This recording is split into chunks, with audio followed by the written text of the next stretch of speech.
আমি সুন্দর চেহারা চাই না, আমি সুন্দর মনের মানুষ চাই। যার সাথে আমি সারাটা জীবন কাটিয়ে দিতে পারবো। সুখে দুঃখে সারাটা জীবন আমি তার পাশে থাকবো, সে আমার পাশে থাকবে। নাম কি? আমার নাম ঝর্ণা। আপনার বর্তমান বয়স? বয়স ২১। আপনার দেশের বাড়ি কোথায়? শরীয়তপুর। প্রিয় দর্শক, আমি ঝর্ণাকে ফুল দেখানোর চেষ্টা করছি। ঝর্ণা, একটু সামনে হেঁটে আসবেন। হাতে পায়ে কোনো সমস্যা নাই তো? না।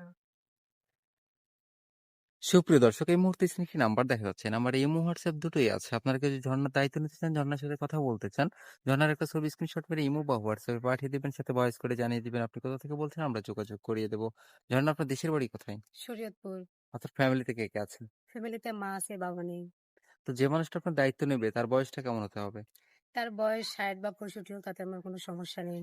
তাহলে তো অবশ্যই সে বিবাহিত থাকবে। জি। আপনার কি এর আগে বিয়ে শাদী হয়েছিল? জি না। তারপর একজন বিবাহিত পুরুষকে বিয়ে করবেন? জি, কারণ সবাই টাকা পয়সা চায়, আমি টাকা পয়সা চাই না, সুন্দর একটা মনের মানুষ চাই। টাকা পয়সা না থাকলে তো ভালোবাসা জানালা দিয়ে পালাবে। থাকতে হবে সীমিত, যে এরকমটা বেশি লাগবে না। সচ্ছল হলেই হবে আরকি। জি। আচ্ছা ঝর্ণা, ভালো থাকবেন। আসসালামু আলাইকুম।